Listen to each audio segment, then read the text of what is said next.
The gunshot split the peace of the Montana prairie like thunder on a cloudless day. Virginia Rose flinched, her gloved hand instinctively reaching for the ivory handle of her father's old pistol hidden beneath her skirts. Dust billowed around the stagecoach as it lurched to a stop, the driver's voice carrying down in panicked tones. "Everybody stay calm, road agents." Virginia felt her heart hammering against her ribs as the other passengers, a portly banker, an elderly woman clutching her reticule, and a traveling salesman exchanged fearful glances. It was 1879, and despite the promises of civilization pushing westward, the Montana Territory remained wild at its edges. "Out, everybody out," a gruff voice commanded from outside. The banker moved first, his hands trembling as he reached for the door handle. Virginia sat frozen, her mind racing. Her father's warnings echoed in her thoughts. "Keep your wits, keep your weapon, and keep your mouth shut if trouble comes." She'd promised him before leaving Boston that she would do just that. Now, barely 3 days into her journey to Helena, his advice was being tested. One by one, they stepped down from the coach. Virginia was the last, her eyes squinting against the harsh afternoon sun. 3 men on horseback surrounded them, bandanas pulled up over their faces, revolvers gleaming. "Valuables in the hat," the leader demanded, tossing his wide-brimmed hat toward the terrified passengers. "Make it quick and nobody gets hurt." The banker emptied his wallet with shaking hands. The old woman reluctantly dropped a gold locket. The salesman contributed a silver money clip. Then all eyes turned to Virginia.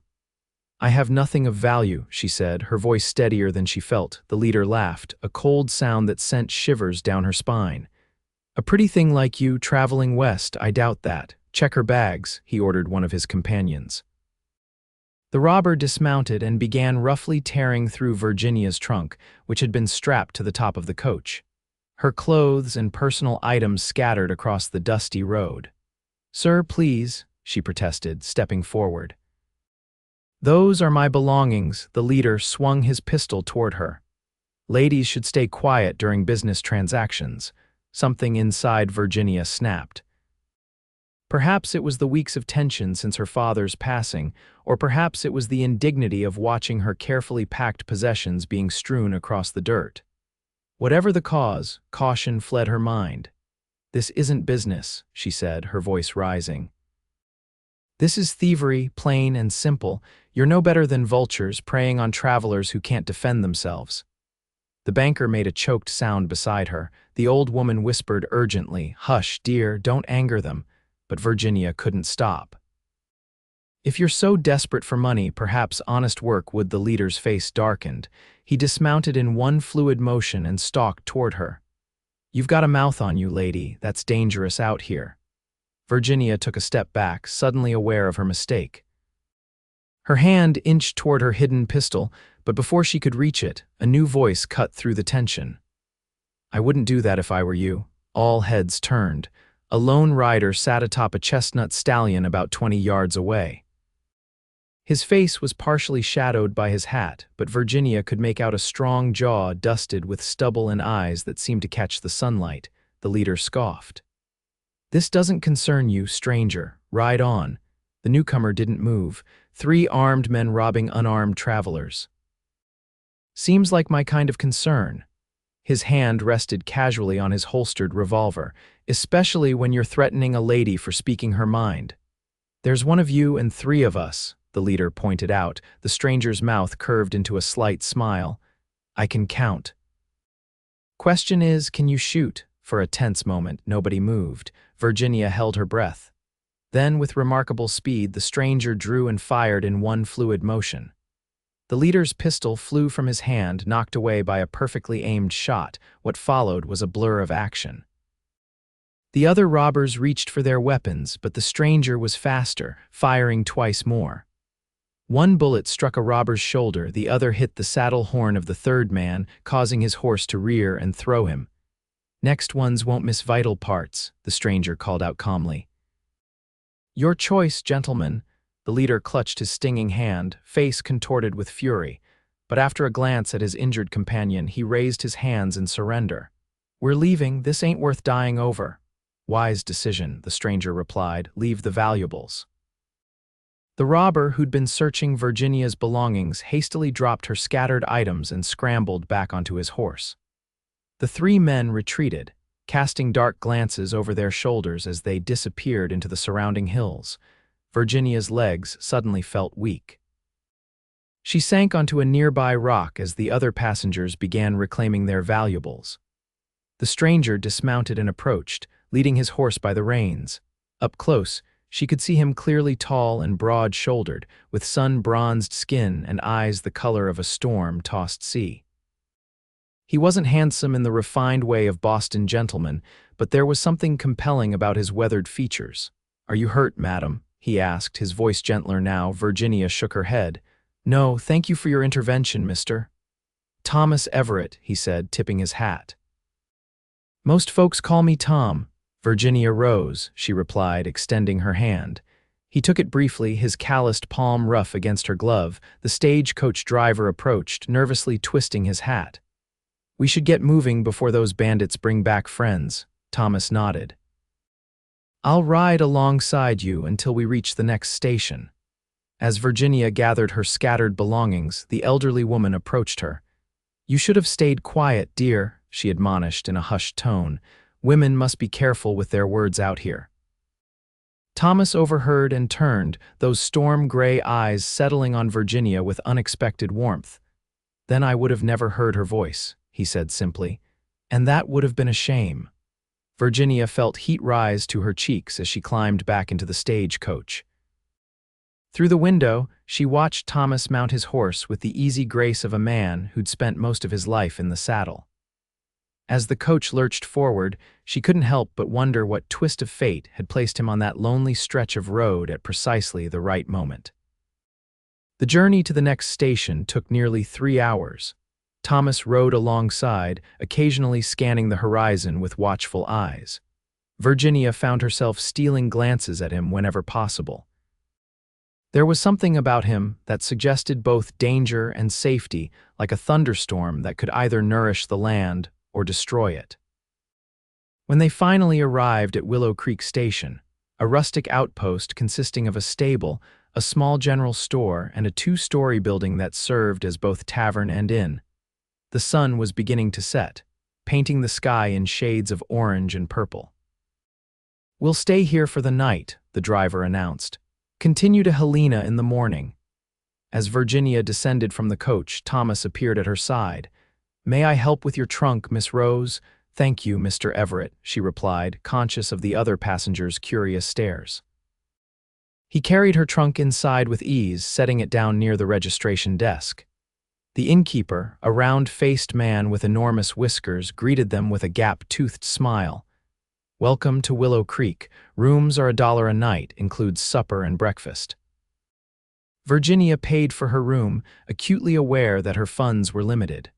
Her father's death had left her with enough to reach Helena and establish herself, but little more. Every dollar spent on this journey was carefully accounted for. "I should thank you properly for your assistance today, Mr. Everett," she said, turning to Thomas. "Would you join me for supper?" A flicker of surprise crossed his face, followed by that same subtle smile. "I'd be honored." The dining room was sparsely populated, a few local ranchers, the stagecoach passengers, and a table of card players in the corner. Virginia and Thomas settled at a small table near the window, where the last light of day filtered through dusty glass. A barmaid brought them plates of stew and corn bread, along with 2 mugs of coffee. Virginia waited until she'd departed before speaking. "You saved our lives today, Mr. Everett," he shrugged, his broad shoulders moving beneath his worn leather coat. "Road agents are cowards at heart. They don't expect resistance. Nevertheless, your timing was fortunate. May I ask what brings you to this part of the territory?" Thomas took a sip of his coffee before answering. "I'm heading to Helena myself. Got some business with the Territorial Land Office." Virginia couldn't help her surprise. "That's my destination as well. I'm to take a position as a teacher at the new school there." "A teacher?" His eyebrows rose slightly. "You're a long way from home, Miss Rose. Your accent suggests the East." "Boston," she confirmed. My father passed away 3 months ago. There's nothing for me there now. Something in his expression softened. I'm sorry for your loss. Thank you. Virginia hesitated, then decided honesty was the best approach. The truth is, I needed a fresh start. When I saw the advertisement for teachers in the Montana Territory, it seemed like an answer to my prayers. Thomas nodded, understanding in his eyes. The West has a way of offering new beginnings. And what of you? She asked. Are you seeking a new beginning as well? A shadow crossed his face, something like that. Their conversation was interrupted by a commotion at the entrance. 3 men had entered, trail dusty and loud. Virginia's breath caught when she recognized them, the road agents from earlier, their faces now uncovered. Thomas had his back to the door, but he read her expression instantly. They're here, he said quietly. It wasn't a question. Virginia nodded, her hand instinctively moving toward her hidden pistol. Don't, Thomas cautioned. Let me handle this. They've seen me, she whispered. They'll recognize you too. Probably, he agreed, his voice calm despite the danger. Finish your supper, Miss Rose. Try to look unconcerned. Virginia forced herself to take another bite of stew, though it tasted like ashes in her mouth. The robbers settled at the bar, ordering whiskey in loud voices. They hadn't spotted them yet, but it was only a matter of time in the small dining room. When they see us, there's going to be trouble, Thomas said softly. I want you to move to that corner by the fireplace when I give the word. Can you do that? She nodded, heart pounding. Good, and Miss Rose? Yes, his eyes met hers, steady and reassuring. I won't let anything happen to you. Before Virginia could respond, a shout came from the bar. Well, look what we have here. It was the leader of the bandits, his face twisted in a malicious grin as he spotted them. The lady with the sharp tongue and her knight in dusty leather. Thomas sighed, setting down his coffee mug. Here we go, he murmured. Then louder, evening, gentlemen. Didn't expect to see you again so soon. The leader approached their table, his companions flanking him. The dining room fell silent as the other patrons sensed the brewing confrontation. You cost us a good haul today, the leader snarled. Theft isn't honest work, Thomas replied evenly. You gentlemen might want to reconsider your career choices. Now, the leader's hand moved toward his gun. We're going to take what's owed us, starting with whatever's in your wallet and the lady's jewelry. Thomas's voice remained calm. No, you're not. You're going to turn around, walk out that door, and count yourselves lucky I don't report you to the territorial marshal. The leader laughed, a harsh sound devoid of humor. You think you can take all 3 of us? You got lucky today, catching us by surprise. Wasn't luck, Thomas said. Then, almost imperceptibly, he nodded to Virginia. Now. Virginia moved swiftly toward the fireplace as Thomas stood, pushing the table forward into the leader's legs. The man stumbled, and in that instant, Thomas's fist connected with his jaw, sending him crashing to the floor. The other 2 robbers reached for their weapons, but Thomas was faster. He drew his revolver and had it aimed before either man cleared leather. I don't want to kill you, he told them evenly, but I will if I have to. The innkeeper had appeared with a shotgun. Take it outside or end it now, he demanded. I won't have gunplay in my establishment.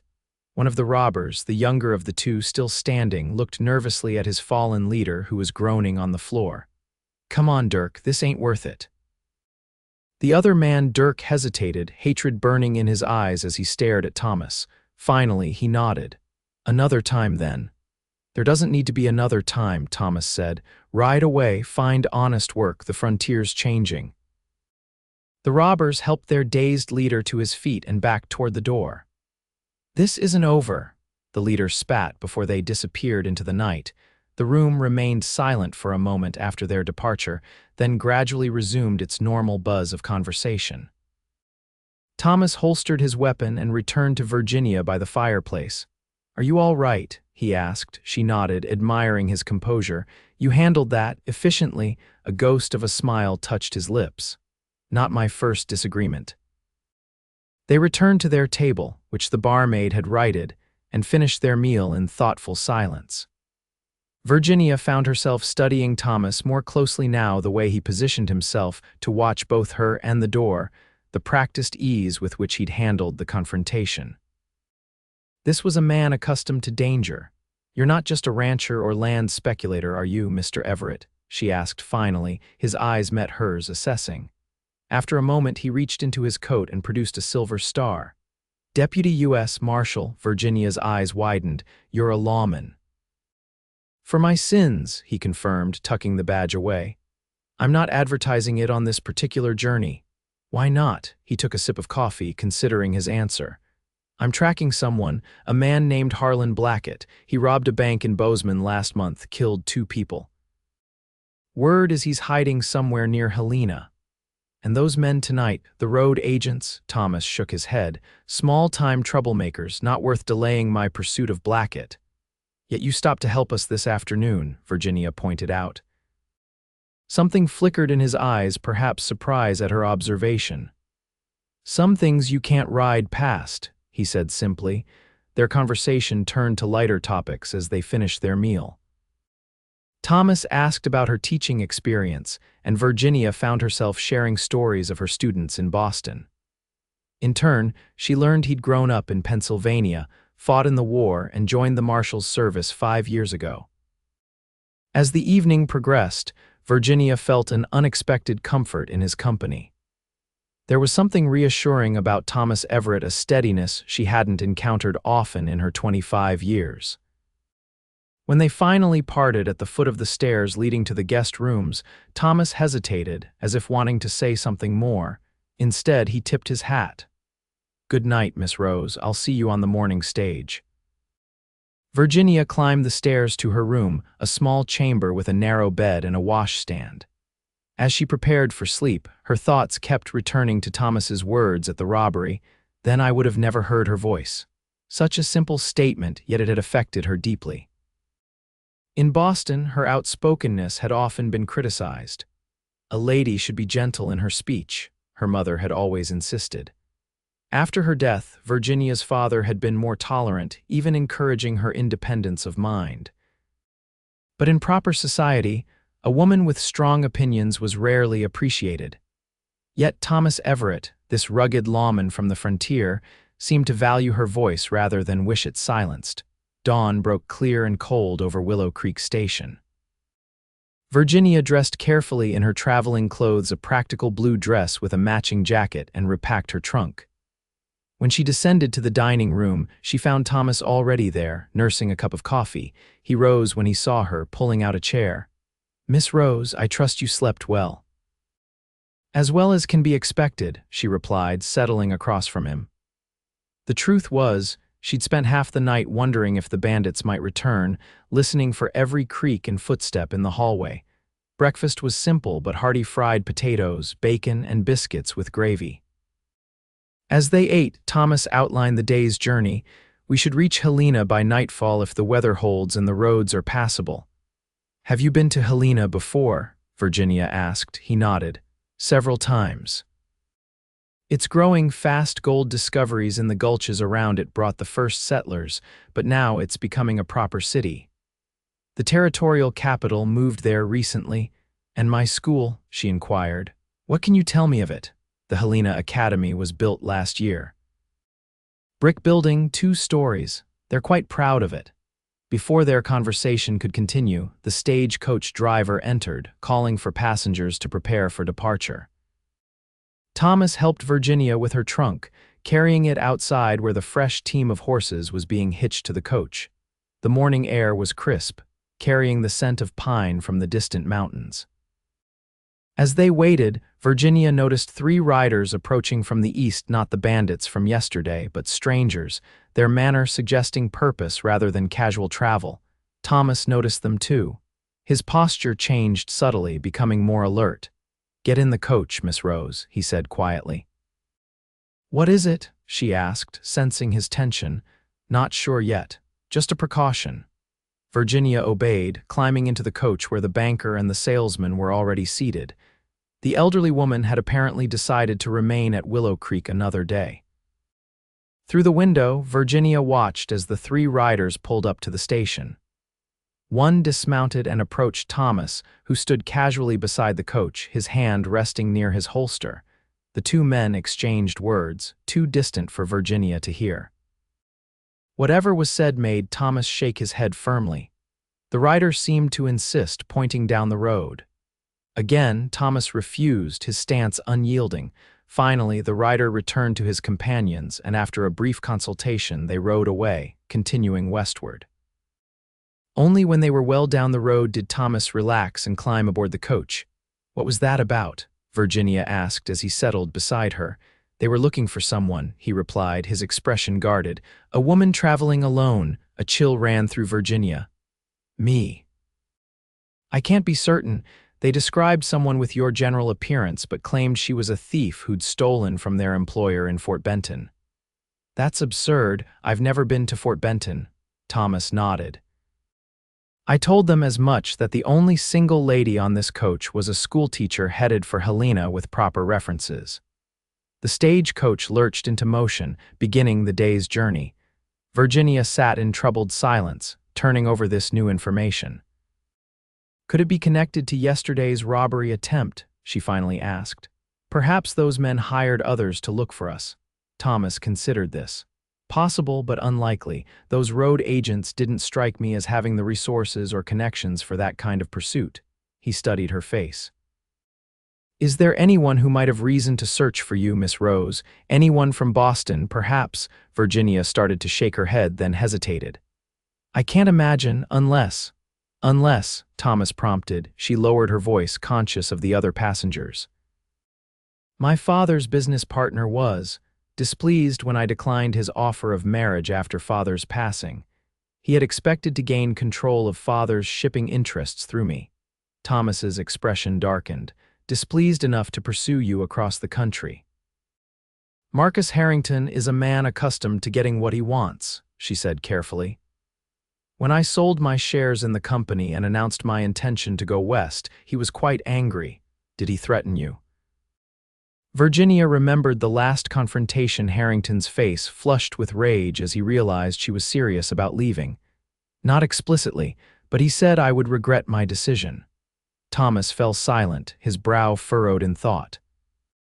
After a moment he spoke again, his voice pitched for her ears alone. "When we reach Helena, I'll make inquiries about these men. Until then, stay close to me." The journey continued through rolling prairie and occasional stands of pine. They stopped briefly at midday to change horses at a lonely relay station, then pressed on. Thomas remained vigilant, his eyes constantly scanning the horizon. As the afternoon waned, the landscape began to change. Mountains rose in the west, their peaks still carrying patches of snow despite the late spring season.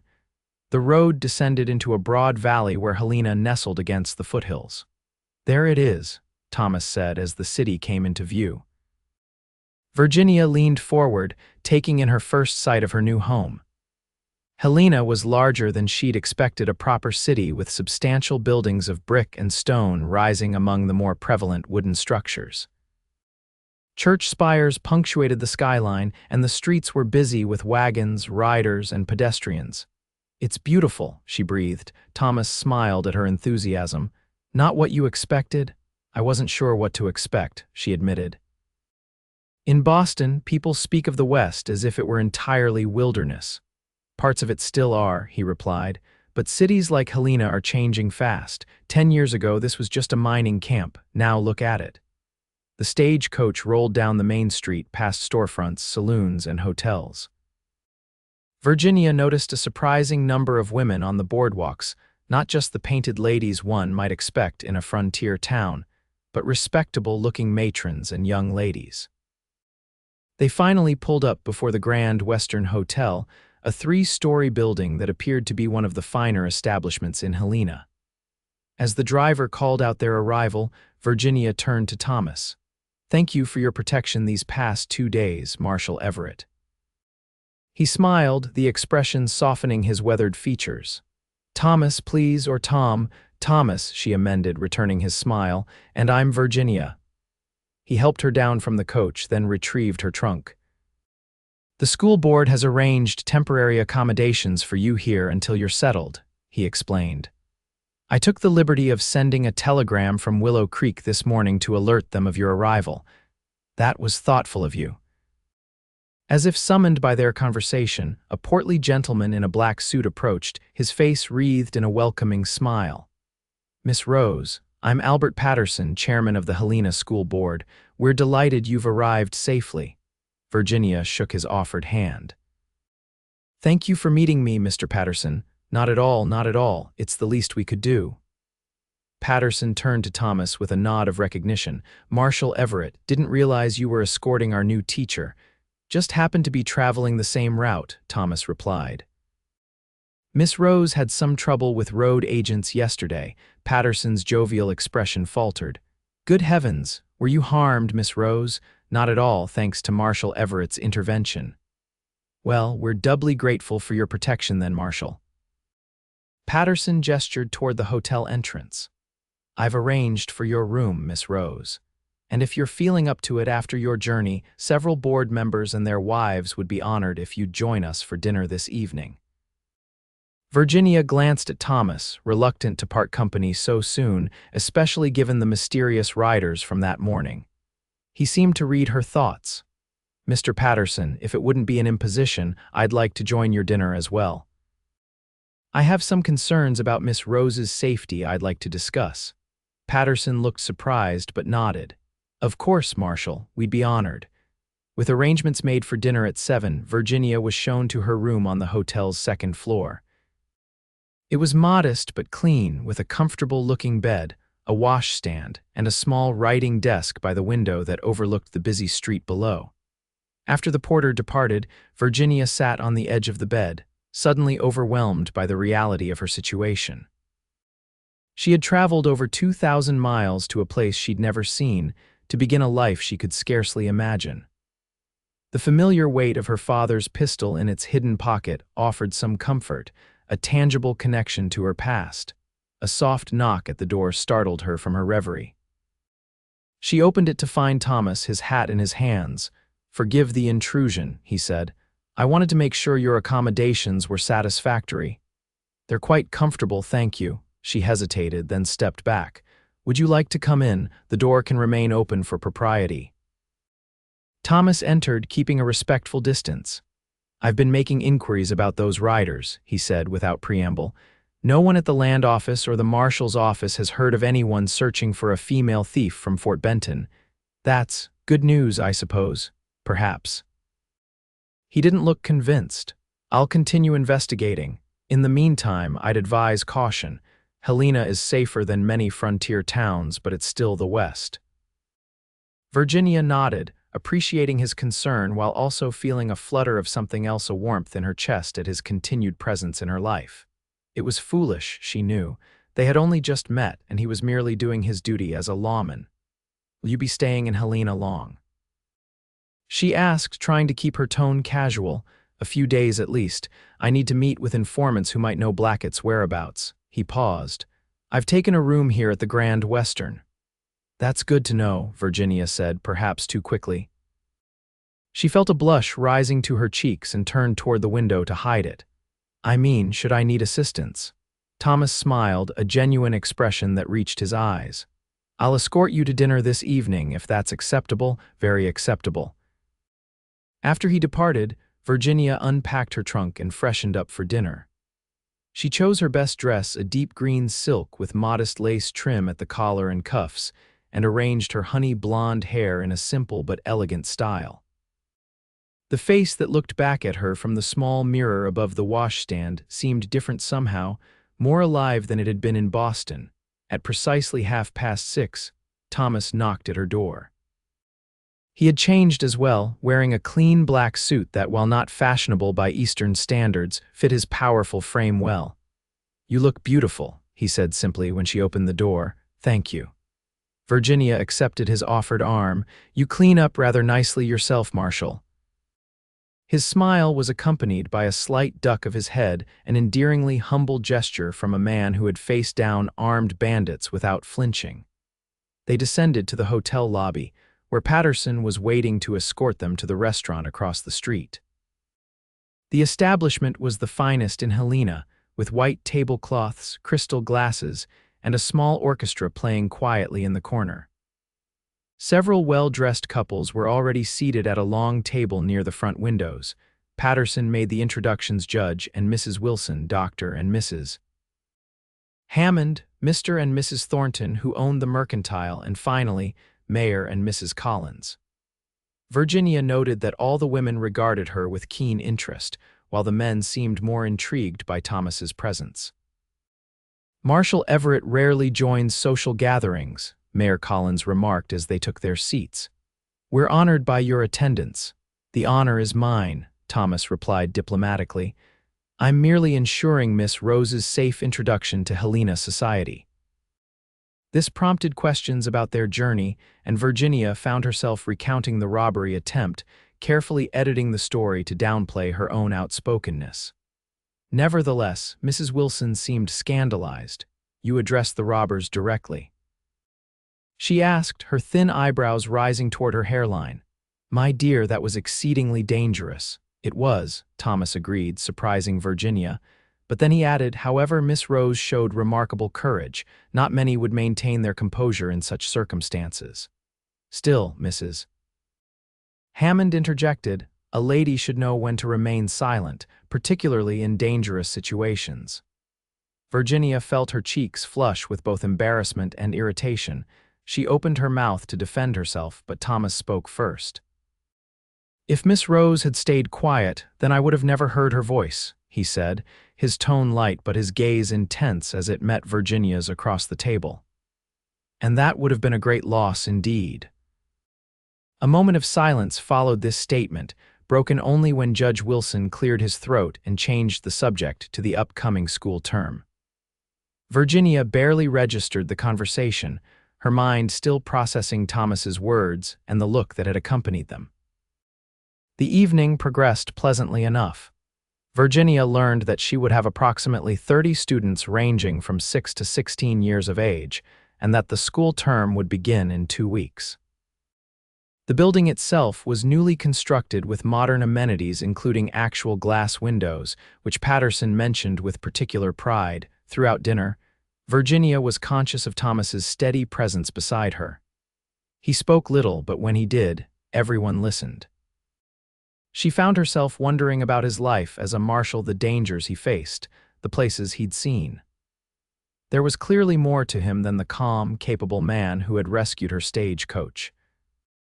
As the dessert course was being served apple pie with fresh cream, the restaurant door opened, admitting a tall, elegantly dressed man. His entrance caused a subtle shift in the room's atmosphere. Patterson immediately rose to greet him. Mr. Harrington, what a pleasant surprise. Please join us. Virginia froze, the name striking her like a physical blow.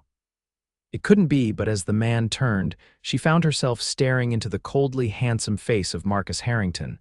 Their eyes met across the room. Recognition flickered in his gaze, followed by a smile that didn't reach his eyes. Virginia rose. What a delightful coincidence. Thomas tensed beside her, instantly alert to her distress. You know this man? He asked quietly. He's my father's former business partner, she whispered, the one I mentioned, understanding darkened Thomas's expression. He rose as Harrington approached their table, positioning himself slightly in front of Virginia in a subtly protective stance. Miss Rose, I hardly expected to find you in Helena, Harrington said, his Boston accent pronounced among the various Western drawls around the table. When you left so suddenly, I feared something terrible had happened.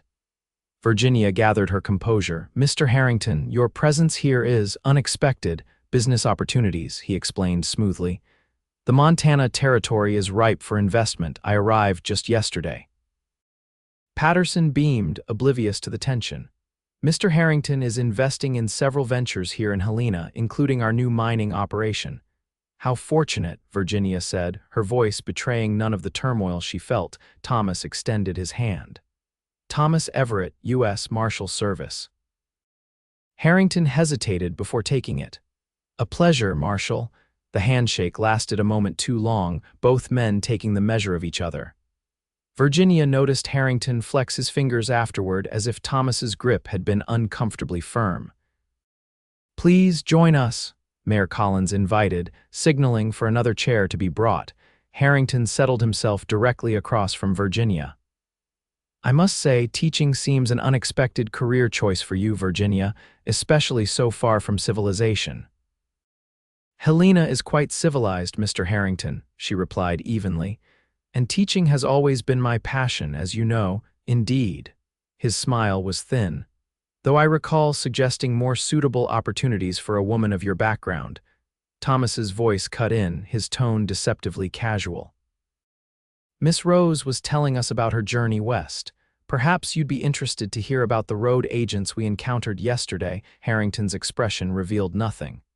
Road agents, how terrifying for you, Virginia. It might have been, she agreed, had Marshal Everett not intervened. Curious timing, though. This morning, 3 men were asking after me at the relay station. They claimed I was a thief from Fort Benton. A flicker of something annoyance, concern, crossed Harrington's face. The West is full of unsavory characters. All the more reason you should have remained in Boston, under proper protection.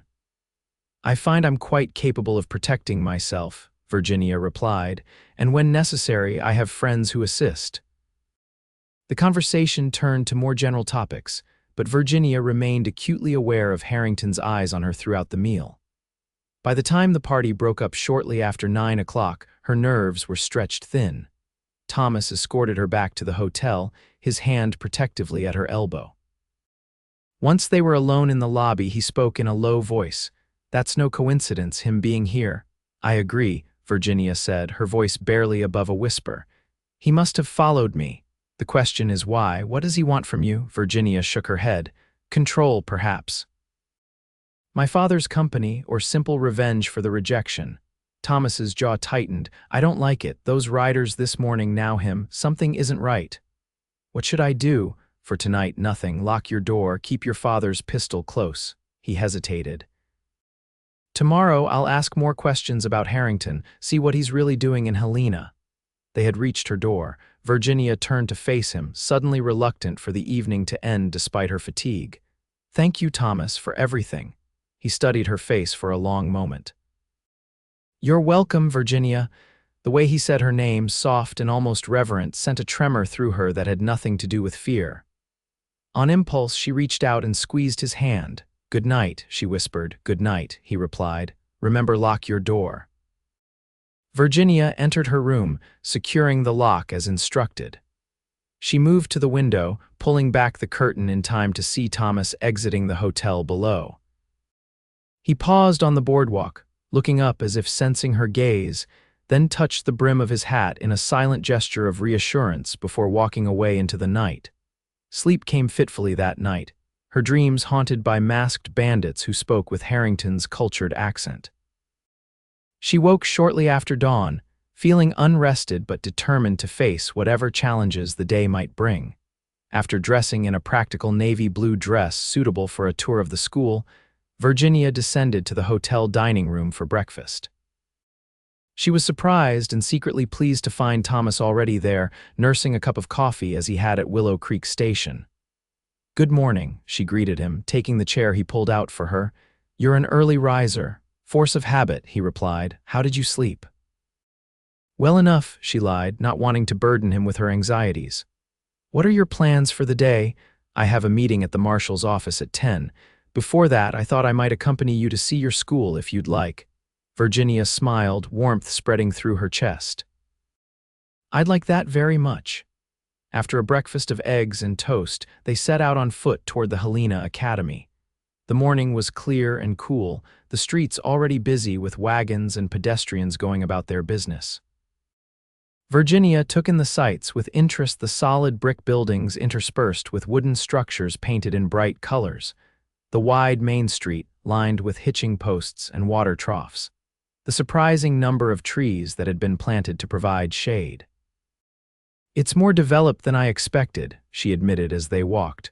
Almost like a proper eastern city. Thomas nodded.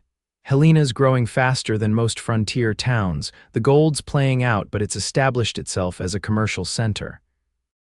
The railroad will reach here within a few years, they say. They turned onto a side street where the buildings were newer and more uniform in design. At the end of the block stood a handsome two-story brick structure with large windows and a small bell tower. "Your school," Thomas said, gesturing toward it. Virginia felt a surge of excitement. "It's lovely." As they approached, the front door opened and Albert Patterson emerged, his round face breaking into a smile when he spotted them. "Miss Rose, Marshal, I hoped you might come by this morning." "Good morning, Mr. Patterson," Virginia greeted him. "I was eager to see the school." Of course, please allow me to show you around." The tour revealed a building that, while simple, was indeed impressive for a frontier town. The first floor contained 2 large classrooms with proper desks and blackboards, while the second floor housed a small library and an assembly room. Patterson explained that Virginia would be responsible for the older students, while Mrs. Granger, the other teacher, would take the younger ones. "We're quite proud of our little academy," Patterson concluded as they stood in the library. "The citizens of Helena value education highly. Many of our prosperous families began as simple miners, you see, and they want better opportunities for their children." "It's admirable," Virginia agreed. "When might I meet Mrs. Granger? She's visiting her sister in Virginia City until next week, but she's left detailed notes for you regarding the curriculum and students." Patterson handed her a leather-bound ledger. "This contains everything you'll need to prepare for the term." Virginia accepted it gratefully. "Thank you, I'll study it carefully." As they were preparing to leave, Patterson cleared his throat nervously. "Ah, Miss Rose, there's one matter I should mention." Yes, some of the board members were concerned about your encounter with the road agents. He glanced at Thomas, then back to Virginia. "Mrs. Wilson in particular felt that your response might indicate a certain forwardness of character." Virginia felt her cheeks flush with indignation. "I spoke up when threatened, Mr. Patterson. I hardly see how that reflects poorly on my character." Of course, Patterson held up his hands placatingly. "I personally find your courage admirable. It's just that. Well, Helena is still a frontier town in many ways, but we pride ourselves on maintaining certain standards of propriety, especially for our educators." "Mr. Patterson," Thomas interrupted, his voice level but carrying an undercurrent of steel. "Miss Rose conducted herself with dignity and intelligence during a situation that would have terrified many seasoned travelers. If the board has concerns about her character based on that incident, I'd be happy to provide a formal statement as a federal officer." Patterson blanched slightly. "That won't be necessary, Marshal. As I said, I personally have no concerns. Miss Rose comes with excellent references from Boston." "Indeed she does," came a smooth voice from the doorway. All three turned to see Marcus Harrington standing there, immaculate in a tailored suit despite the early hour. "Mr. Harrington," Patterson exclaimed, "what brings you to the academy? I was passing by and saw your group enter." Harrington's gaze fixed on Virginia. "I thought I might offer any insights about Miss Rose's qualifications, having known her father for many years." "That's very thoughtful," Patterson said, "but we're quite satisfied with Miss Rose's credentials." Thomas moved subtly closer to Virginia.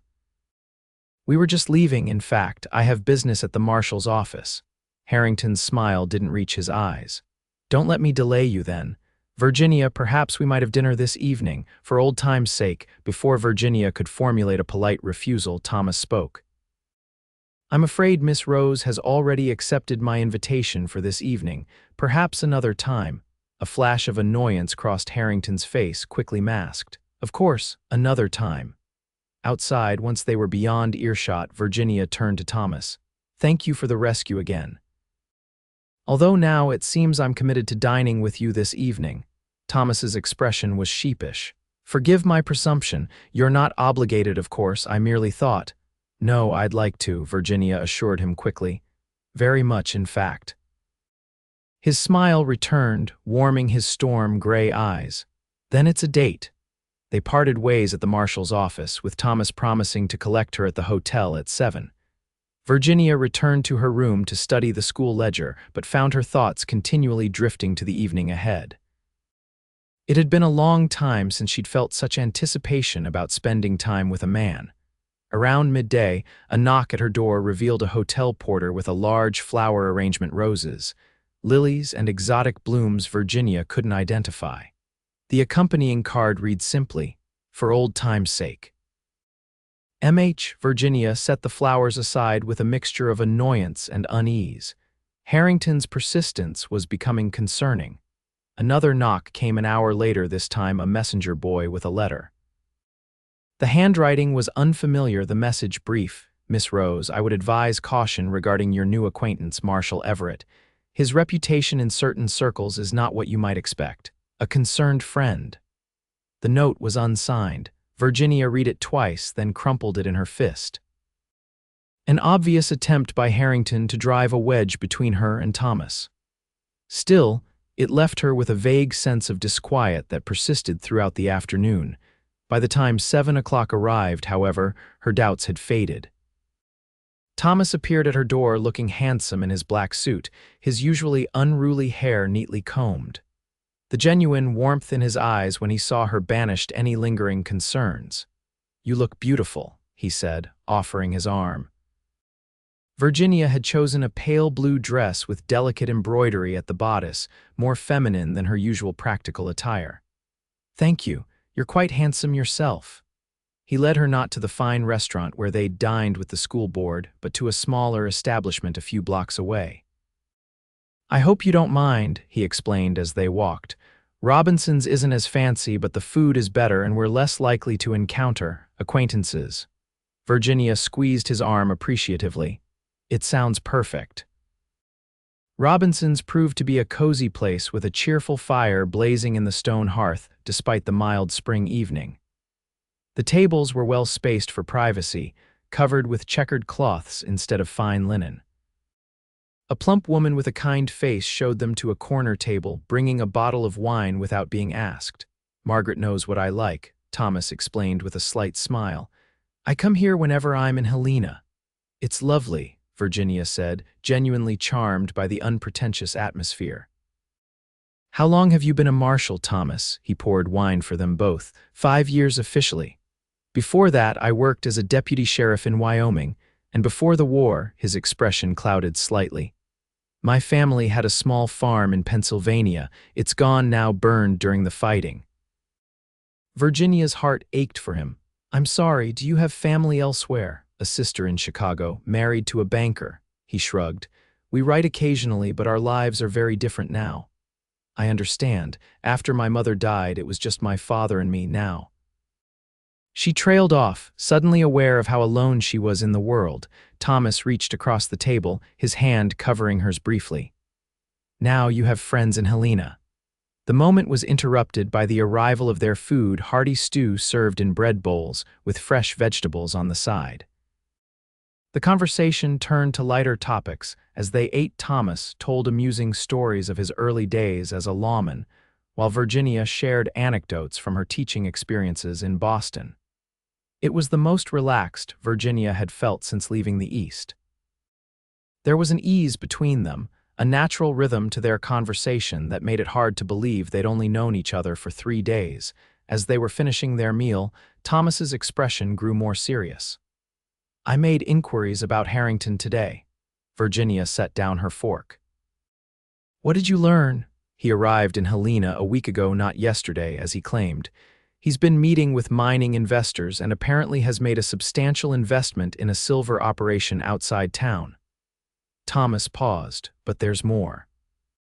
"He asked questions about you at the land office 2 days before you arrived." A chill ran through Virginia. "He knew I was coming. It appears so. The question is how." Virginia thought back to her departure from Boston. "I registered for the stagecoach under my own name. Anyone determined enough could have traced my journey." "There's something else," Thomas said, his voice lowering.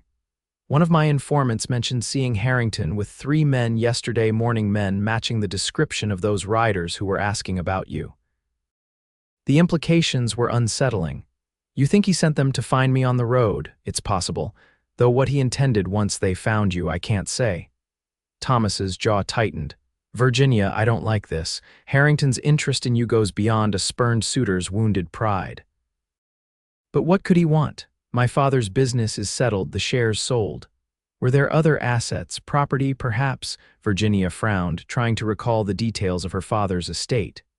The house in Boston, which I sold, some investments that were liquidated to finance my journey.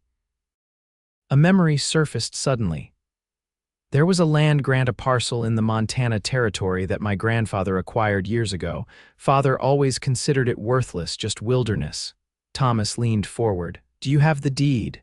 Yes, among my papers. Father gave it to me as a curiosity more than anything else. Where exactly is this land? Virginia shook her head. I'm not certain. Somewhere in the western part of the territory, I believe. I'd like to see that deed, Thomas said thoughtfully. There's been a rush of mining activity in western Montana recently, new silver discoveries. Understanding dawned. You think my grandfather's worthless wilderness might have value now? It's worth investigating. Would you have any objection to showing me the deed tomorrow? None at all. They finished their meal and stepped out into the cool evening air. The streets of Helena were still lively, with saloons doing brisk business and shoppers making last-minute purchases before the stores closed for the night. Thomas offered his arm. May I walk you back to the hotel?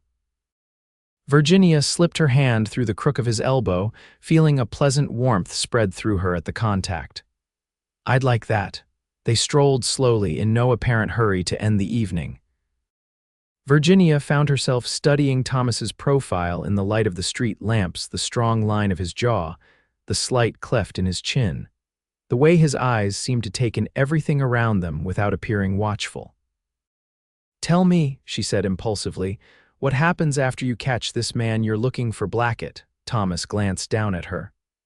I return to my office in Bozeman for new assignments.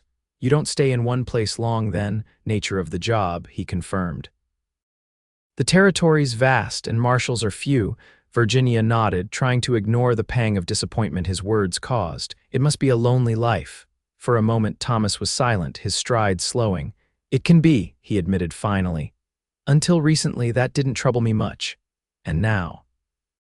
The question slipped out before she could reconsider its boldness. Thomas stopped walking entirely, turning to face her. In the glow of the nearby street lamp, his expression was uncharacteristically vulnerable. Now I'm not so sure it's enough anymore. The moment stretched between them, laden with unspoken possibilities. Virginia felt her heart quickening, aware that something important was happening, something that transcended the brief span of their acquaintance. A raucous burst of laughter from a nearby saloon broke the spell. Thomas cleared his throat and offered his arm once more. We should continue. They reached the hotel a few minutes later. In the lobby, Thomas hesitated. Would 10 o'clock tomorrow be convenient to examine that deed? Perfectly, Virginia replied. I'll be ready. He walked her to her door, maintaining a proper distance as they moved through the hotel corridors. When they reached her room, he removed his hat, holding it against his chest. I enjoyed this evening, he said simply. As did I. Virginia found herself reluctant to say goodnight. Thomas, thank you for everything you've done since we met. His smile was gentle. It's been my pleasure, Virginia. She unlocked her door, then turned back to him on impulse. Rising on her toes, she pressed a swift kiss to his cheek. Good night. A look of surprise crossed his features, followed by something warmer. Good night, he murmured. Virginia entered her room, closing the door behind her. She leaned against it for a moment, her heart racing as if she'd run a great distance. For the first time since her father's death, the future seemed to hold something more than duty and loneliness. With a contented sigh, she moved to light the lamp on her bedside table. As the flame caught and grew, she froze. Her room had been searched. The disturbance was subtle but unmistakable to her careful eye. The drawer of the writing desk slightly ajar, her trunk lid not quite aligned as she had left it, the pillows on the bed minutely displaced. Virginia's blood ran cold as she realized what the intruder must have been seeking. Her grandfather's land deed. She hurried to her trunk, lifting the false bottom where she'd hidden her most important papers. To her relief, the deed was still there, along with her teaching credentials and the letters of reference that had secured her position. A knock at the door made her jump. Virginia, are you all right? Thomas's voice was a blessed relief. She opened the door to find him still in the hallway, concern evident in his expression. "Someone's been in my room," she told him in a hushed voice. "Nothing's missing, but my things have been disturbed." His face hardened. "Step out here for a moment."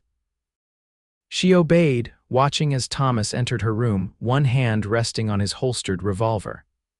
He moved methodically through the small space, checking under the bed, behind the curtains, and in the small wardrobe. Satisfied that no one was hiding, he returned to the door. "You're certain someone searched your things?" Virginia nodded. "Absolutely, I'm very particular about how I arrange my belongings." Thomas's expression was grim. "This is escalating too quickly." He seemed to come to a decision. "Pack whatever you need for the night, you can't stay here." "Where will I go?" "I have a suite at the other end of the hall. You can take the bedroom, I'll sleep on the sofa." Virginia hesitated, acutely aware of the impropriety of such an arrangement. But the thought of remaining alone in a room that had been violated overrode her concerns about propriety. "Thank you, I won't be a moment." She gathered her nightgown and toiletries, along with the land deed and her father's pistol. Thomas carried her small valise as they made their way to his suite, which proved to be larger than her single room, with a small sitting area separate from the bedroom. "It's not ideal," he acknowledged as he closed and locked the door behind them, "but you'll be safe here." "It's more than generous," Virginia assured him. "I don't know what I would have done without your help." Thomas set her valise on a chair. "I should report the intrusion to the hotel manager." "Not tonight," Virginia said quickly. "I'd rather not draw attention." "We can speak to him in the morning," he nodded, understanding her reasoning. "Very well, the bedroom is through there, I'll stay out here." Virginia hesitated, then reached into her valise and withdrew the land deed. "Perhaps we should look at this now, since it appears to be what Harrington is after." Thomas accepted the document, unfolding it carefully. His eyes widened as he read. "Virginia, do you know exactly where this land is located?" "Only vaguely. Western Montana, as I said." He moved to a small desk in the corner of the sitting room, retrieving a map from one of the drawers. Spreading it out, he traced his finger to a spot near the Idaho border. "It's here, and if I'm not mistaken, it's directly adjacent to the new silver strike that's causing such excitement." Virginia joined him at the desk, looking at the map. "Is that significant?" "Potentially very significant. If the silver vein extends onto your property, it could be worth a fortune." Thomas straightened, his expression serious. "This explains Harrington's pursuit.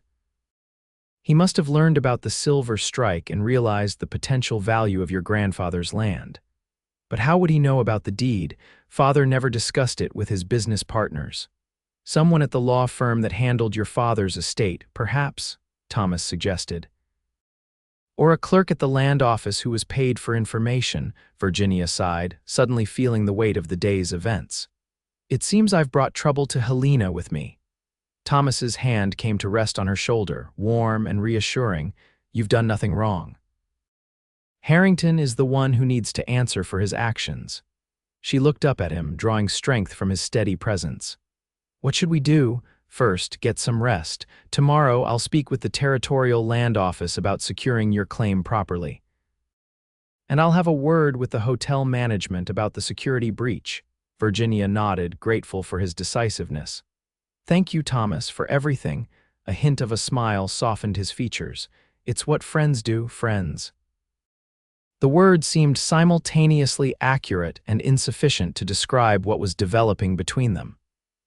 Virginia returned his smile, then retired to the bedroom, her emotions a complex mixture of fear, gratitude, and something deeper that she wasn't quite ready to name.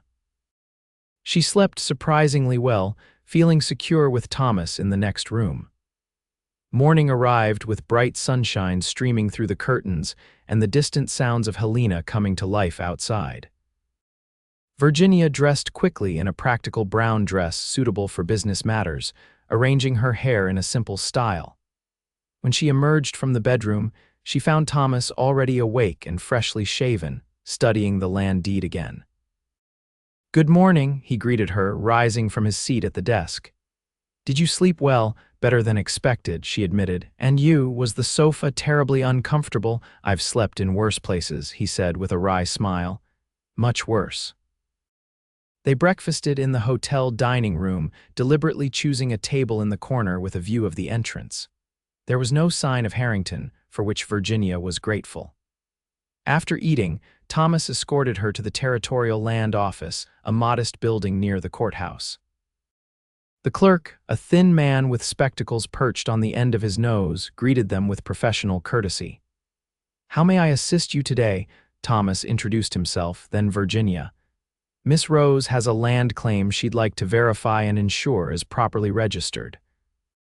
The clerk examined the deed Virginia presented. "This is quite old," he remarked, "from the Oregon Territory days, but still valid." He moved to a large ledger, running his finger down columns of entries. "Yes, here it is. Registered to Jonathan Rose, 1852. 160 acres near the Bitterroot Mountains. Has there been any recent activity regarding this claim?" Thomas asked. "Any inquiries or attempted transfers?" The clerk frowned, consulting another ledger. "There was an inquiry last week, actually. A gentleman from Boston asked if the claim was still valid and whether it could be purchased." Virginia and Thomas exchanged glances. "This gentleman," Thomas said carefully, "would his name have been Harrington?" "Why, yes, Marcus Harrington. Do you know him?" "We're acquainted," Thomas replied neutrally. "Did he attempt to make any claim on the land?" He inquired about the process, but as the land is not for sale and he had no documentation showing any right to it, I informed him that he would need the owner's consent for any transfer. Virginia felt a chill. "Is my ownership of this land secure?" "Absolutely, Miss Rose. As the legal heir to Jonathan Rose, the land is yours until you choose to sell or transfer it." The clerk adjusted his spectacles. "I would suggest, however, that you file an updated claim under your own name, just to prevent any misunderstandings." Thomas nodded approvingly. "That's excellent advice." The necessary paperwork took nearly an hour to complete. By the time they left the land office, Virginia felt both relieved and somehow more substantive a landowner in her own right, with a tangible connection to the Montana Territory beyond her teaching position. "What now?" she asked as they emerged onto the street. "Now we speak with the hotel manager about the intrusion into your room," Thomas replied, "and I think it's time I had a direct conversation with Mr. Harrington." The hotel manager was appropriately horrified to learn that a guest's room had been entered without authorization. He promised a full investigation and offered Virginia a new room on a different floor with additional security measures. "That won't be necessary," Thomas told him. "Miss Rose will be staying in my suite for the time being, for her safety." If the manager found this arrangement questionable, he was wise enough not to comment in the presence of a federal marshal. He merely nodded and assured them that the matter would be handled with utmost seriousness. They were crossing the lobby toward the stairs when Virginia spotted a familiar figure near the front desk. "Thomas," she whispered, gripping his arm. "Harrington?" Thomas followed her gaze, his posture subtly shifting to a more protective stance. "Perfect timing, wait here." Before she could protest, he was striding across the lobby toward Harrington, who looked up from his conversation with the desk clerk with evident surprise. "Marshal Everett," he said, his tone cautiously polite. "What a pleasant coincidence." "Not a coincidence at all, Mr. Harrington," Thomas replied evenly. "I've been looking for you." Harrington's smile didn't reach his eyes. "Have you indeed? How may I be of service to the law? We need to discuss your interest in Miss Rose's property." And the unauthorized search of her hotel room. A flicker of something annoyance, crossed Harrington's face before his composure returned. "I'm afraid I don't know what you're talking about, Marshal. Miss Rose and I have no business dealings, and I certainly know nothing about any search of her room." "Then you won't mind accompanying me to the Marshal's office to answer some questions officially." Harrington's smile faded entirely. "Actually, I would mind. I'm a respected businessman with appointments to keep. If you have actual charges to bring against me, do so. Otherwise, I'll bid you good day." He attempted to step around Thomas, but the Marshal shifted, blocking his path. "This isn't Boston, Mr. Harrington," Thomas said, his voice low and dangerous. Out here, a federal marshal's request carries significant weight. Now, we can discuss this civilly at my office, or I can have you escorted there in restraints. Your choice." The two men locked eyes in a silent battle of wills. Finally, Harrington gave a curt nod. "Very well, lead the way, Marshal." As they passed Virginia, Harrington offered her a cold smile. "Your protector is quite diligent, my dear. I hope you know what you're doing." Thomas's hand moved to Harrington's elbow, firmly guiding him forward. "Miss Rose will join us," he said, the statement clearly not open to debate. The marshal's office was a short walk from the hotel, a sturdy brick building with the territorial seal displayed prominently beside the door. Inside, a deputy looked up in surprise as Thomas entered with his companions. "Jenkins, this is Mr. Harrington. He'll be using our interview room for a conversation about a potential case of trespassing and attempted property theft." The deputy nodded, rising to lead the way to a small room at the back of the building. It contained a simple table with 4 chairs, nothing more.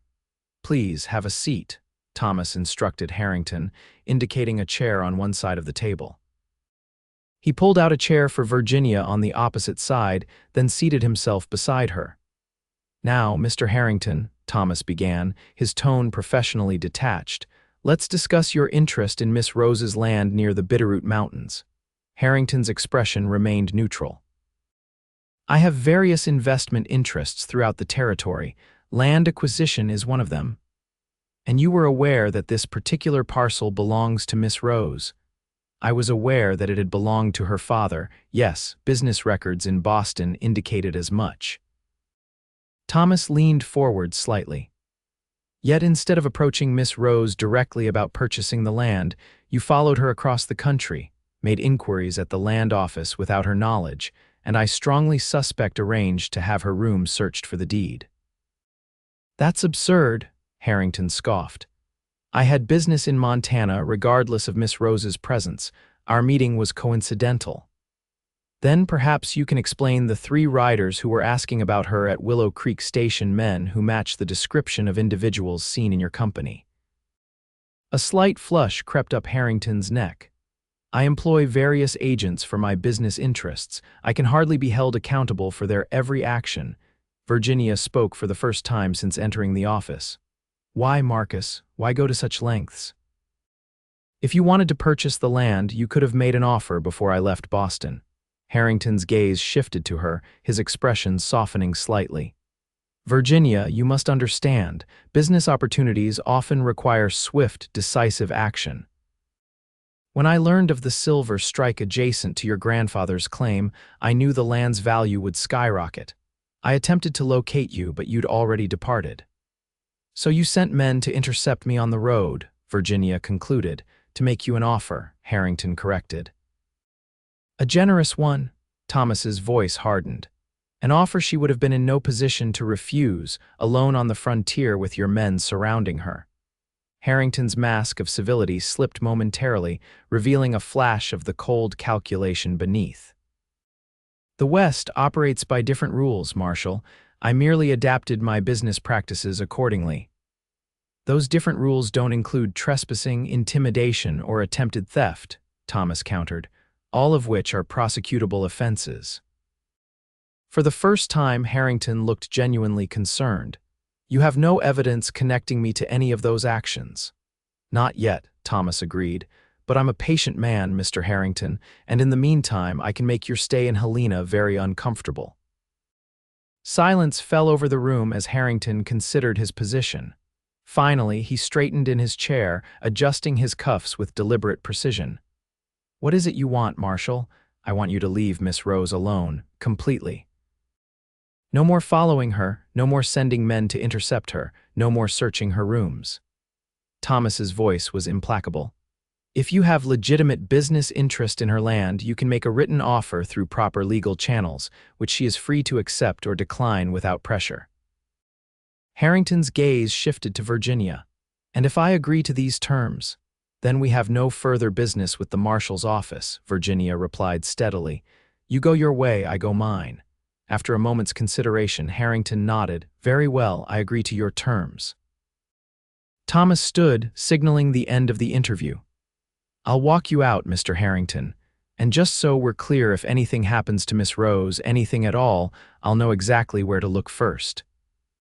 The threat, delivered in Thomas's calm, measured tone, seemed to affect Harrington more than any display of anger might have. He nodded stiffly and followed Thomas from the room. Virginia remained seated, processing the confrontation. She had known Marcus Harrington for years as her father's business partner, a cold man, certainly, and ambitious to a fault, but she had never imagined him capable of such ruthless pursuit. The realization was sobering. Thomas returned a few minutes later, his expression thoughtful. "I believe he'll honor the agreement, at least for now. Men like Harrington calculate risks and rewards carefully. And you've made me too risky a proposition," Virginia concluded. "Precisely." Thomas sat beside her again. "I've instructed Jenkins to keep an eye on him while he remains in Helena. And I've sent a telegram to the Marshal in Bozeman about Blackett, my original quarry. With luck, they'll have information for me soon."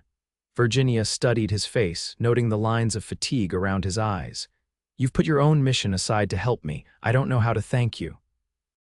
Thomas smiled, that rare, genuine expression that transformed his weathered features. "You don't need to thank me, Virginia. He hesitated, seeming to search for the right words. "I've come to care about what happens to you." The simple statement sent warmth spreading through Virginia's chest. "I've come to care about you too," she admitted softly. For a moment, they simply looked at each other, the air between them charged with unspoken feelings. Then Thomas cleared his throat, rising from his chair. "We should go. I'd like to check on the security arrangements at the hotel." Virginia nodded, gathering her composure as she stood. As they walked back to the hotel, she found herself wondering what would happen when Thomas's business in Helena was concluded. The thought of him leaving to pursue his duties elsewhere created a hollow feeling in her chest that she tried to ignore. The next few days passed in a curious mixture of tension and contentment. Virginia divided her time between preparing for the upcoming school term and exploring Helena with Thomas as her guide. Harrington kept his distance, though they occasionally spotted him in town, always with a nod of cold acknowledgement before he went on his way. Thomas received a telegram from Bozeman confirming that Harlan Blackett, the bank robber he'd been pursuing, had been seen heading toward the Idaho border away from Helena. While this was frustrating for his official mission, Virginia couldn't help but be selfishly glad that it meant Thomas had no immediate reason to leave. They fell into an unconventional but comfortable routine. Virginia continued to occupy the bedroom of Thomas's suite while he slept on the sofa in the sitting room. They breakfasted together each morning, separated for part of the day to attend to their respective duties, then reunited for dinner and evening walks through Helena. It was a domestic arrangement that would have scandalized Boston society, but in the practical atmosphere of the frontier, seemed to raise few eyebrows. On the 5th day after their confrontation with Harrington, a letter arrived for Virginia from Albert Patterson. The school board had arranged housing for her, a small cottage near the academy that had previously been occupied by another teacher who had recently married. She could take possession immediately if she wished. Virginia read the letter with mixed emotions. On one hand, it represented another step toward establishing her new life in Helena. On the other, it would mean the end of her current living arrangement with Thomas, which, improper though it might be, had come to feel surprisingly right. She showed Thomas the letter over breakfast. "The board has found me a cottage," she explained. "I should probably move in today." He nodded, his expression carefully neutral. "That's good news. You need a proper place of your own." "Yes," Virginia hesitated, "though I've grown accustomed to our arrangement." Thomas met her eyes, something unguarded in his gaze. "As have I." Neither spoke for a moment, the air between them heavy with things unsaid. Finally, Thomas set down his coffee cup decisively. "I'll help you move your things from your old room to the cottage this afternoon." Virginia nodded, trying to ignore the faint sense of loss she felt. "Thank you, that would be helpful." The cottage proved to be charming, a small structure with a front porch, 2 bedrooms, a cozy parlor, and a functional kitchen. It had been furnished simply but adequately by the school board, with a desk for lesson planning and bookshelves already partially filled with texts. "It's lovely," Virginia said as they completed a tour. "Quite perfect for a teacher." Thomas set down the last of her trunks in the bedroom. "It suits you," he agreed, looking around the bright, orderly space. "And it's close enough to town to be convenient, but far enough to afford some privacy." An awkward silence fell between them. After 5 days of constant companionship, this parting felt strangely significant. "Will you stay for tea?" Virginia asked impulsively. "I should learn how to use the stove properly," Thomas smiled. "I'd like that." The simple domestic task of preparing tea helped ease the tension. By the time they were seated at the small kitchen table with steaming cups, the awkwardness had dissipated. "I should report to the Marshal's office in Bozeman soon," Thomas said after a while. "Now that Harrington seems to have backed off and with Blackett heading toward Idaho." Virginia nodded, her heart sinking despite her efforts to remain practical. "Of course, you have responsibilities." "I do," he agreed, "but I find myself reluctant to leave Helena." Their eyes met across the table. Virginia took a deep breath, deciding that honesty was the only appropriate response. "I would be sorry to see you go," she admitted. "These past days have been special to me." Thomas reached across the table, taking her hand in his. "They've been special to me as well, Virginia. More than I can properly express." The touch of his calloused hand against her sent warmth spreading up Virginia's arm. "Perhaps you might delay your departure, just for a little while." A smile slowly spread across his face. "I believe I could justify remaining in Helena for another week." "To ensure your safety, of course." "Of course," Virginia agreed, returning his smile. "Purely professional concerns." "Absolutely." But he didn't release her hand, and his thumb traced gentle circles against her palm. The week that followed was the happiest Virginia could remember since before her father's illness. Though they no longer shared living quarters, Thomas called at the cottage each morning to escort her to the academy, where she continued her preparations for the school term. In the evenings, they explored Helena together, dining at Robinson's, attending a concert at the newly built opera house, or simply walking through the town as the sun set behind the distant mountains. On the third evening, as they strolled along a ridge overlooking the city, Thomas took her hand. It was a simple gesture, but it felt momentous, an acknowledgement of the growing connection between them. Virginia laced her fingers through his, feeling as though something precious and fragile was taking shape. On the 5th evening, he kissed her for the first time. They had returned to her cottage after dinner at Robinson's, lingering on the porch in the soft spring twilight. The conversation had drifted into comfortable silence, and when Virginia looked up at Thomas, she found him watching her with an intensity that made her breath catch. "Virginia," he said softly, "I need to tell you something." "Yes," he took both her hands in his. "I've spent 5 years moving from one place to another, never staying long enough to form attachments. I told myself it was the nature of the job, the life I'd chosen." His voice grew quieter. "The truth is, I was afraid. After the war, after losing my family farm, it seemed safer not to put down roots." Virginia squeezed his hands encouragingly. "And now I find myself thinking about roots, about belonging somewhere." His storm-gray eyes held hers. "About belonging with someone." Her heart raced at his words. "Thomas, I know it's fast," he continued. "We've known each other barely 2 weeks, but I feel as though I've been waiting to hear your voice my entire life."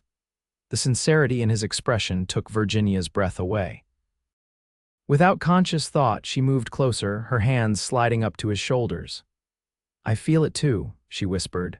Thomas's hand came up to cradle her cheek, his touch gentle despite the strength she knew those hands possessed. Slowly, giving her every opportunity to withdraw, he lowered his head until his lips met hers. The kiss was tender, almost reverential, a question rather than a demand. Virginia responded with all the emotions that had been building since that moment on the dusty road when he had defended her right to speak. When they finally parted, she felt as though something fundamental had shifted inside her, like tectonic plates finding their proper alignment after years of pressure. I should go, Thomas murmured, though he made no move to release her. You should, Virginia agreed. Equally motionless in his embrace, he smiled, pressing his forehead gently against hers. Tomorrow, then, tomorrow, she confirmed. He kissed her once more, briefly but with unmistakable promise, then descended the porch steps. Virginia watched him walk away, her fingertips touching her lips as though to preserve the sensation of his kiss. The next day brought rain, a steady spring downpour that transformed Helena's dirt streets into muddy rivers. Thomas arrived at the cottage with a large umbrella, insisting on escorting Virginia to the academy despite her protests that she could manage alone. I have business in that direction anyway, he claimed, though the twinkle in his eye suggested otherwise. They splashed through puddles like children, laughing when the wind turned the umbrella inside out, arriving at the school building damp but exhilarated. Virginia was about to bid Thomas goodbye when Albert Patterson emerged from his office, beaming at the sight of them. Miss Rose, Marshal. What perfect timing! Mrs. Granger has just returned from Virginia City and is eager to meet you. He ushered them into the building, where a plump, pleasant-faced woman of about 50 was arranging books on a shelf. She turned as they entered, her expression brightening. You must be Miss Rose. I'm Helena Granger. I've been so looking forward to meeting my new colleague. Virginia shook her offered hand warmly. The pleasure is mine, Mrs. Granger. I've been studying your excellent notes on the curriculum. Oh, call me Helena, please. We'll be working closely together after all, Mrs. Granger's gaze shifted to Thomas. And who is this handsome gentleman? Thomas stepped forward, removing his hat. Thomas Everett, madam, U.S. Marshal Service, a lawman. How exciting! Mrs. Granger's eyes twinkled as they moved between Virginia and Thomas. And how did you two become acquainted? The Marshal assisted me during a trouble on my journey to Helena, Virginia explained, feeling a blush rise to her cheeks at the woman's knowing look. He did indeed, Patterson interjected. Quite heroically, from what I understand, road agents, wasn't it? Thomas shrugged modestly. Just happened to be in the right place at the right time, Mrs. Granger smiled. Providence has a way of arranging such meetings. She turned to Virginia. Now, my dear, shall we discuss our teaching arrangements? The term begins in just 5 days, you know. Thomas recognized the dismissal for what it was. I should be going. Miss Rose, I'll call for you at 5, Virginia nodded, aware of the interested gazes of Patterson and Mrs. Granger. 5 would be perfect, thank you, Marshal. Once Thomas had departed, Mrs. Granger wasted no time. A Marshal, my dear, and so handsome. Is it serious? Virginia hesitated, unaccustomed to such direct questioning. In Boston, relationships progressed according to strict social protocols, with courtship formally acknowledged and closely supervised. Here on the frontier, it seemed, matters moved more directly. We are becoming better acquainted, she said carefully. Mrs. Granger's smile was knowing. I see. Well, he seems like a fine man, and goodness knows we need more respectable gentlemen in Helena for our unmarried ladies. The conversation turned to professional matters, but Virginia found her thoughts straying periodically to Thomas. What exactly were they to each other now? Friends, certainly. More than friends after last night's kiss. But where was this leading, especially given his nomadic profession? By the time 5 o'clock arrived, the rain had stopped, leaving the streets muddy but navigable. Thomas appeared at the academy door as promised, his hat in his hands, looking uncharacteristically somber. Is something wrong? Virginia asked as they walked toward her cottage. I received a telegram from Bozeman this afternoon, he replied. They've had a confirmed sighting of Blackett. He's heading back this way, not toward Idaho as we thought. Virginia's heart sank. You have to leave. Thomas nodded, his expression pained. I've been ordered to intercept him near Butte. I have to leave at first light tomorrow. They walked in silence for several minutes, each processing the implications of this development. Virginia struggled to master her disappointment. She had known from the beginning that Thomas's presence in Helena was temporary, that his duties would eventually take him elsewhere. But the reality of his departure hurt more than she had anticipated. How long will you be gone? She asked finally. I can't say for certain. Days, perhaps weeks, depending on how the pursuit goes. Thomas stopped walking, turning to face her. Virginia, I want you to know, don't, she interrupted, surprising herself with the vehemence in her tone. Don't make promises you may not be able to keep. His expression softened. I wasn't going to promise anything except this. What I feel for you is real. Distance won't change that. Virginia wanted to believe him. But she had seen too many wartime romances fade when the soldiers returned to their distant homes. Too many passionate declarations prove empty when tested by separation. I hope that's true, she said quietly. They had reached her cottage. Instead of saying goodbye at the gate as usual, Virginia invited him inside. They sat together in her small parlor as twilight deepened outside, talking of inconsequential things, both avoiding the subject of his imminent departure. Finally, as darkness fell completely, Thomas rose to leave. I should go, I need to prepare for tomorrow's journey. Virginia stood as well, her emotions a tangled knot in her chest. Of course. He moved closer, his hands coming to rest gently on her shoulders. I will return to Helena, Virginia, you have my word. She looked up into his face, memorizing the lines and angles that had become so dear to her in such a short time. I'll hold you to that, Marshal Everett. His smile was tender as he bent to kiss her, a kiss deeper and more urgent than their first, as though he was trying to impart all his unspoken feelings through this single contact. Virginia responded in kind, her arms twining around his neck, her body pressing closer as though to imprint the memory of him upon herself. When they finally parted, both were breathing heavily. Thomas rested his forehead against hers, his eyes closed. I should have met you years ago, he murmured. Perhaps we weren't ready for each other years ago, Virginia replied softly. He nodded, acknowledging the wisdom in her words. With visible reluctance, he stepped back, his hands sliding down her arms to capture her fingers briefly before releasing them. Good night, Virginia rose. I'll write when I can. Good night, Thomas Everett, be safe.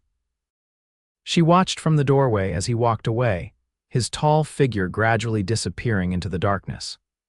Only when he was completely out of sight did she close the door, leaning against it as tears she had refused to shed in his presence finally spilled down her cheeks. The school term began 5 days later.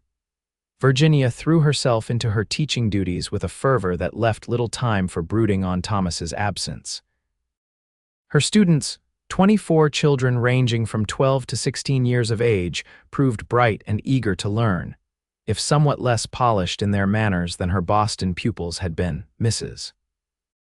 Granger Helena became both colleague and friend, her motherly warmth and practical frontier wisdom helping Virginia adjust to her new life.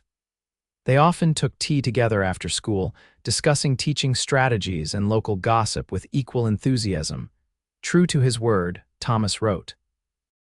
His letters arrived irregularly, sometimes 2 in a week, sometimes with gaps of 10 days or more that left Virginia anxious and distracted. The pursuit of Harlan Blackett was proving difficult. The outlaw was clever, familiar with the territory, and had connections that helped him stay one step ahead of the law. Reading between the lines, Virginia sensed Thomas's frustration and weariness. The chase had taken him from Butte to Virginia City, then into the rugged mountain country where settlements were sparse and travel arduous. In his third letter, he mentioned that another marshal had joined the pursuit, allowing them to cover more ground. This can't continue indefinitely, he wrote. Blackett will make a mistake eventually, or we'll get lucky. Either way, I hold fast to the thought of returning to Helena to you. Virginia read his letters by lamplight in her cottage, tracing his bold handwriting with her fingertips, imagining his voice speaking the words. She wrote back faithfully, telling him about her students, about life in Helena, about the small garden she had started behind her cottage. She never explicitly stated how much she missed him, but hoped he could read it between her carefully chosen words. June arrived, bringing warmer weather and the end of the school term.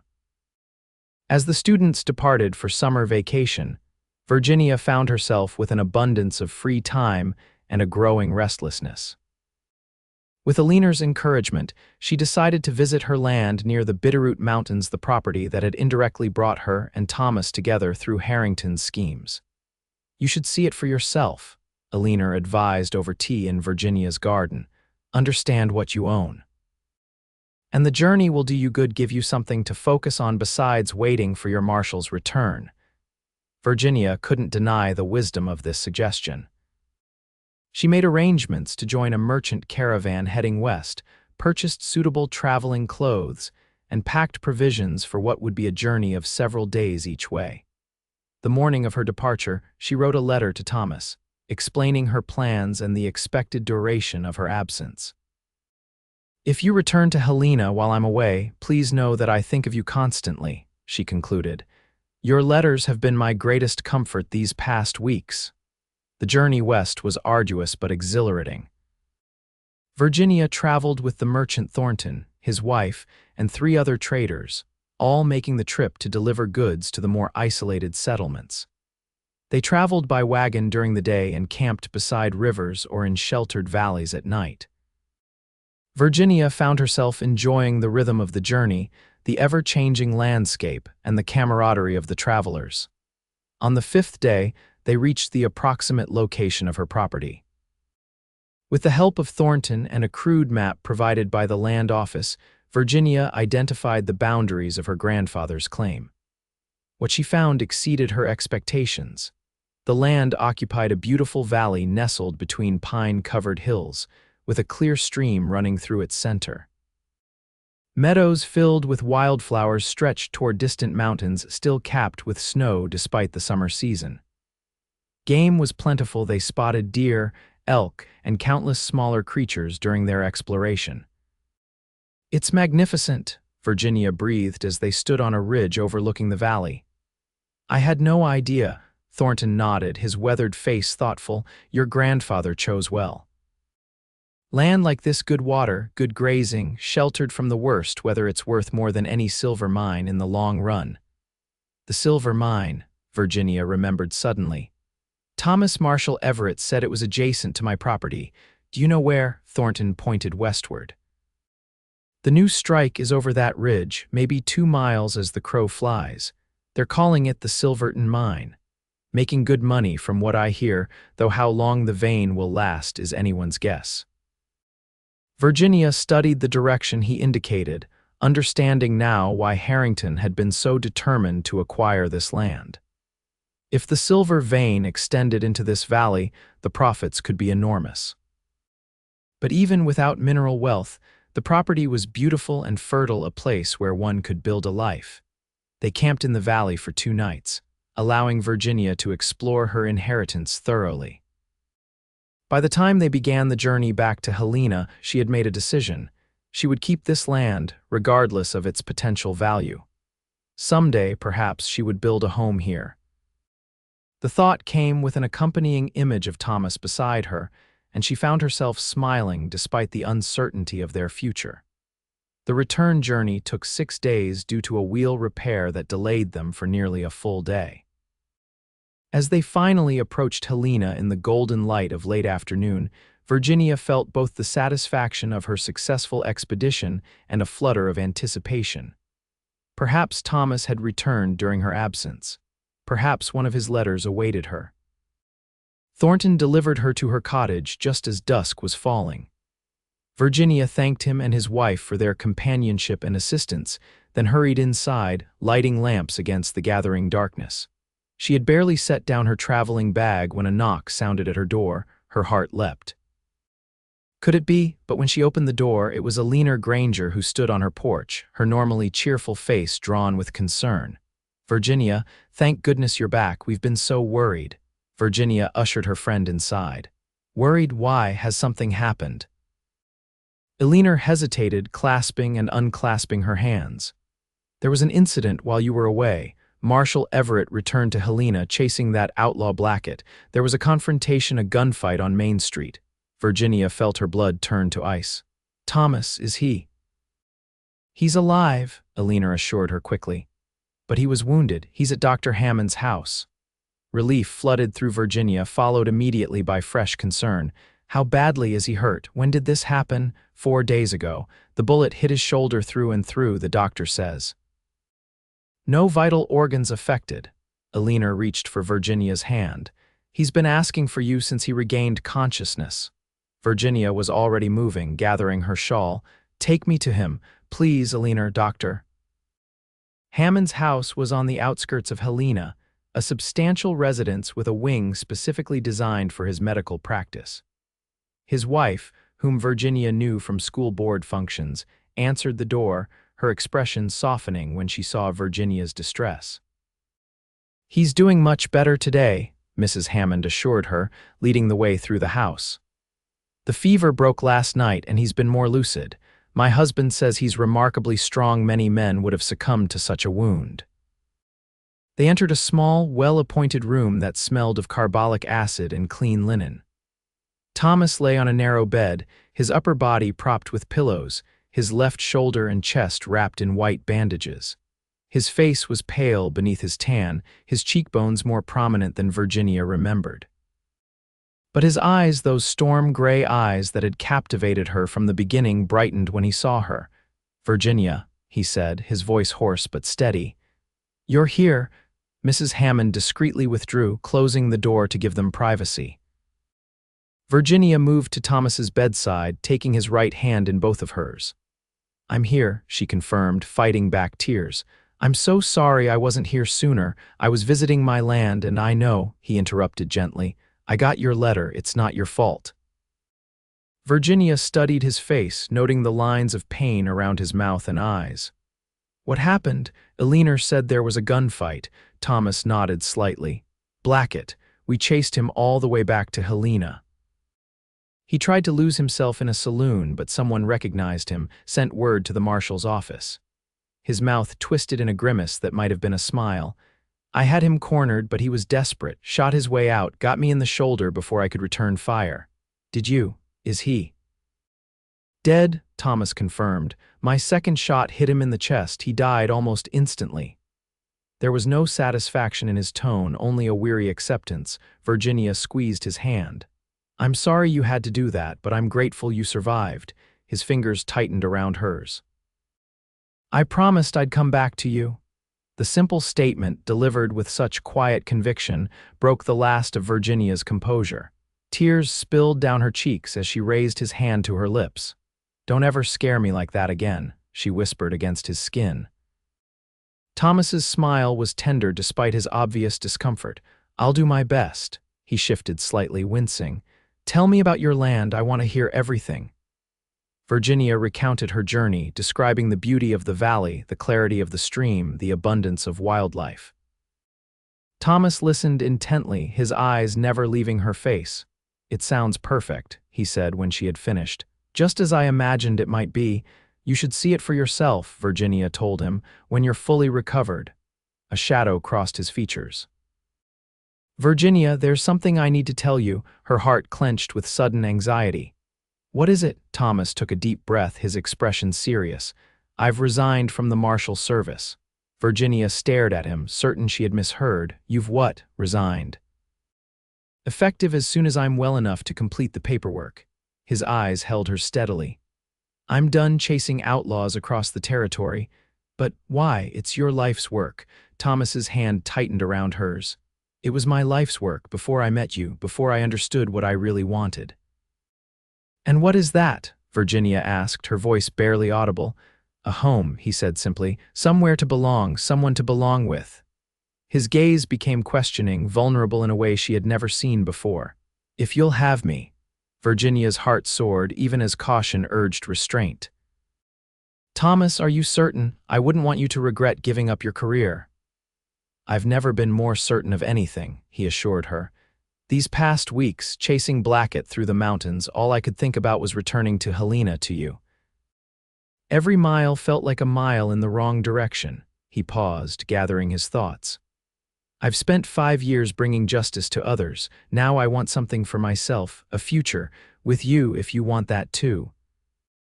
Virginia found herself speechless, overwhelmed by the depth of emotion in his words and the future they offered.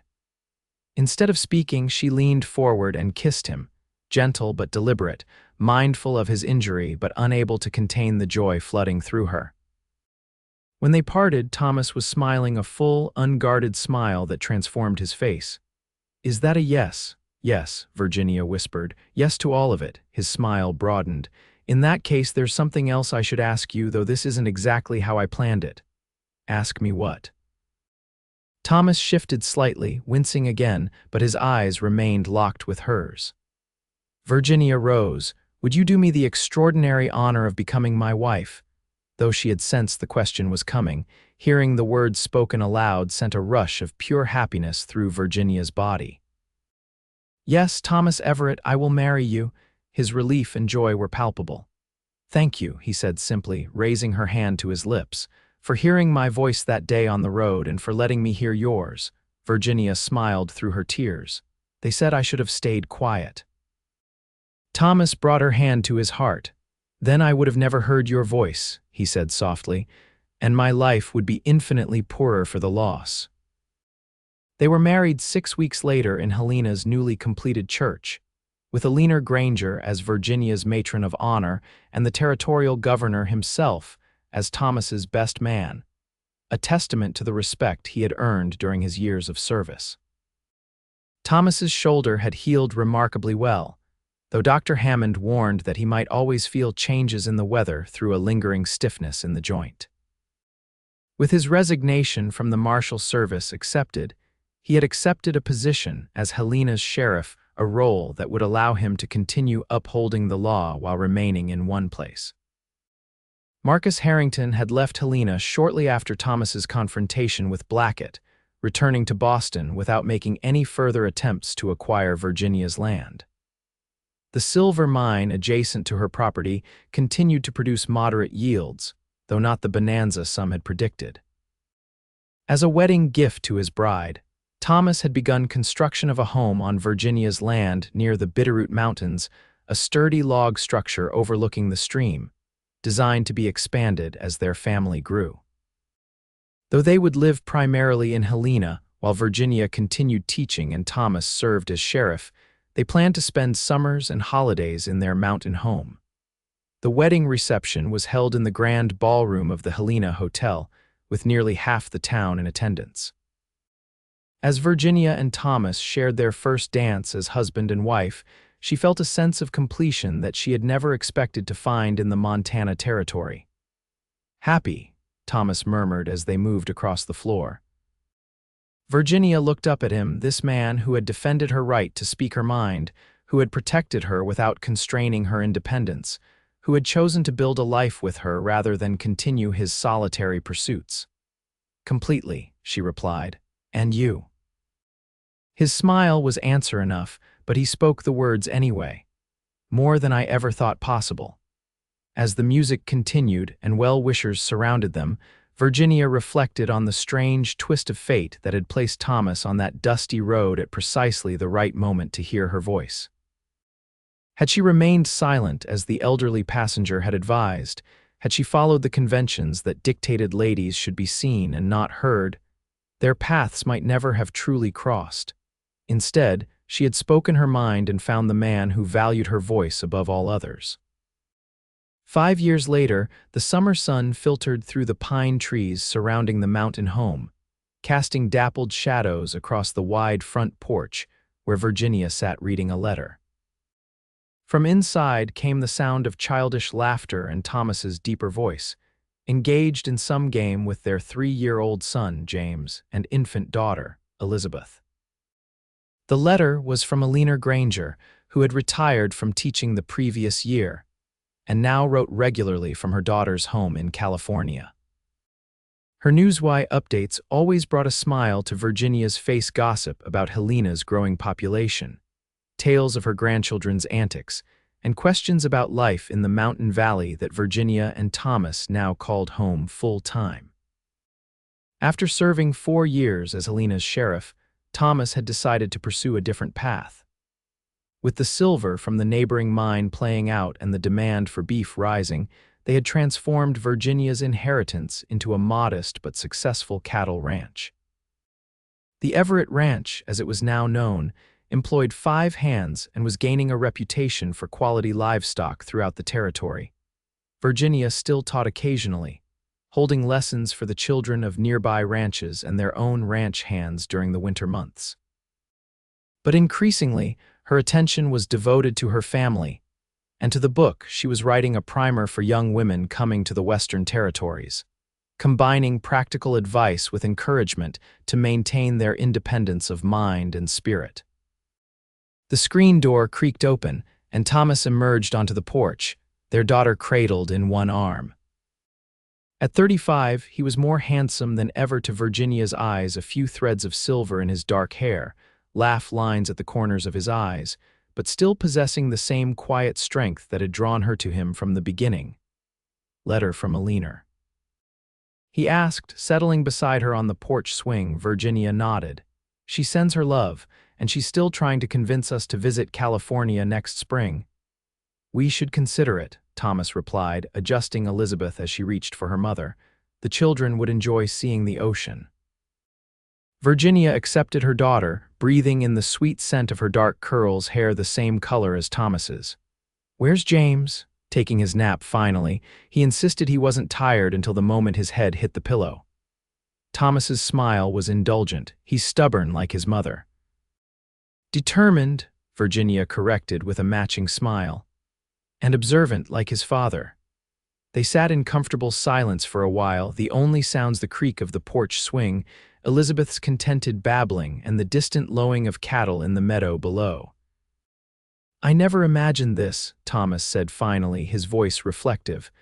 "When I was riding from town to town, chasing outlaws, I never pictured a home like this. A family." Virginia leaned against his shoulder.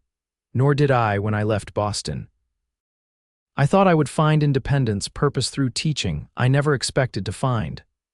"Everything," Thomas suggested. "Everything," she agreed. He turned to face her, his storm gray eyes as captivating as they had been that first day on the dusty road. "It all started because you spoke up when others said you should stay quiet." Virginia smiled, remembering. "And you said, then I would have never heard your voice," Thomas completed, taking her free hand in his. "The best sound I've ever heard."